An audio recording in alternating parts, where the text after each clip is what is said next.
Tiny hands, precious feet, sparkling eyes that smile so sweet.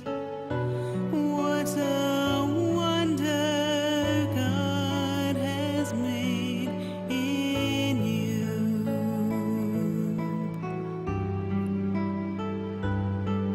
The faith that you will live, the love that you will give, the hope that you will have is all a little part of His plan for you.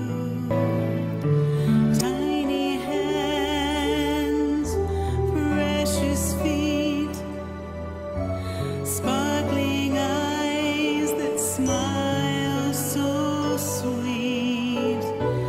What a wonder God. But if we think about how we use water in our everyday lives, we use it for cleansing, and then also for hydration to stay alive. And those physical uses of water take on spiritual meanings for us in baptism. One before baptism with the oil of catechumens, and then once after baptism with sacred chrism. The first anointing with oil of catechumens, or the rite calls for that anointing on the chest, and we usually do it with gowns wherever we can get as close to the chest as we can, usually on their neck. That anointing goes back to Jewish soldiers being anointed before they went into battle on their breastplates, so that the spears and the daggers of their enemies would be in the name of the Father, and of the Son, and of the Holy Spirit. Amen.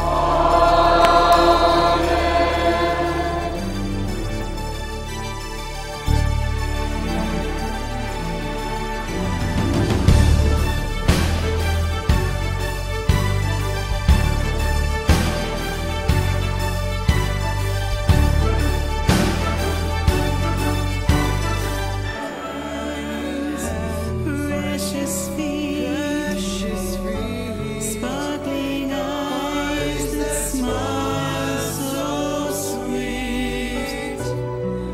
What a wonder God has made in you. My precious We'll love. have our baptismal candle lit from the fire of our Easter candle. Again, reminding us, enlivening our senses with that fire that Jesus' resurrection shatters the darkness of sin and the darkness of death itself. I think we've had other Newman Club weddings with children baptized, but Mark and Lacey are the first current students. So we're excited as a community and especially fellow Newman Clubbers to celebrate with y'all today.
we offer you the bread of life and the chalice of salvation, giving thanks that you have held us worthy to be in your presence and minister to you.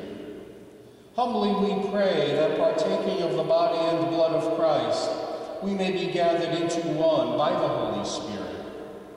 Remember your church spread throughout the world and bring her to the fullness of charity, together with Benedict your servant, our bishops Robert and James and Thomas, all ministers of the gospel everywhere. Remember also our brothers and sisters who have fallen asleep in the hope of the resurrection, and all who have died in your mercy. Welcome them into the light of your face.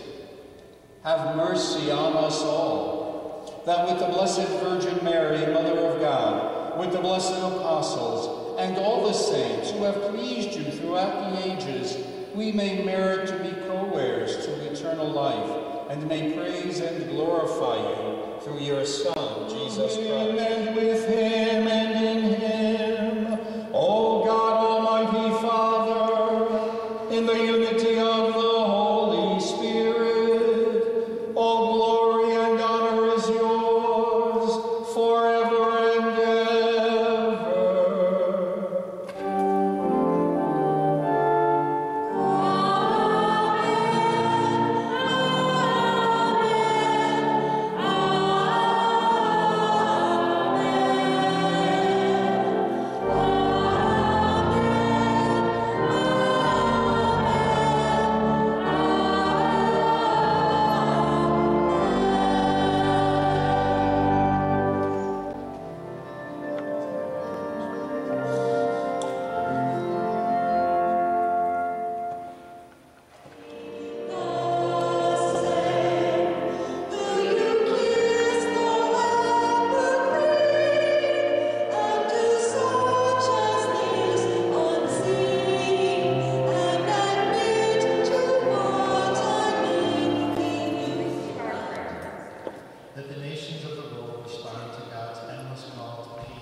And in the boat so that he would have some breathing room. It kind of rings true that this is what he would do, and this would have been the setup. But Luke is adding more to it. The whole issue of deeper waters and a catch that is awaiting the disciples. Jesus reaching into the dark interior. Jesus who promises new fullness. The metaphor is going into the deep waters and fishing lavishly and drawing up from these deep, dark waters the life that's there, but bringing that life up into the light, up into the very presence of Jesus and the embrace of God. And so Luke is suggesting that any encounter with Jesus means that the human heart is drawn from its safety in the dark recesses of its anonymity, perhaps, to a promise of new fullness, a whole new way of being, of acting, of relating, of seeing. Simon and James and John enter a second encounter. The first was with Jesus. Asters, the Lord be with you. And with you. A reading from the Holy Gospel according to Luke. While the crowd was pressing in on Jesus and listening to the word of God, he was standing by the lake of Gennesaret. He saw two boats there alongside the lake. The fishermen had disembarked and were washing their nets. Getting into one of the boats, the one belonging to Simon, he asked him to put out a short distance from the shore. Then he sat down and taught the crowds from the boat. After he had finished speaking, he said to Simon, "Put out into deep water and lower your nets for a catch." Simon said in reply, "Master, we have worked hard all night and have caught nothing.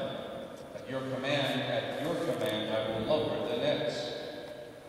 When they had done this, they caught a great number of fish, and their nets were broken. They signaled to their partners in the other boat to come to help them.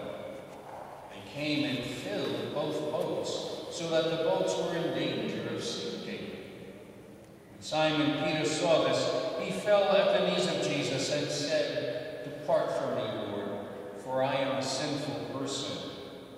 For astonishment at the catch of fish they had made seized him and all those with him, and likewise James and John, the children of Zebedee, who were partners of Simon. Jesus said to Simon, "Do not be afraid. From now on you will be catching human beings." When they brought their boats to the shore, they left everything and followed him. The Gospel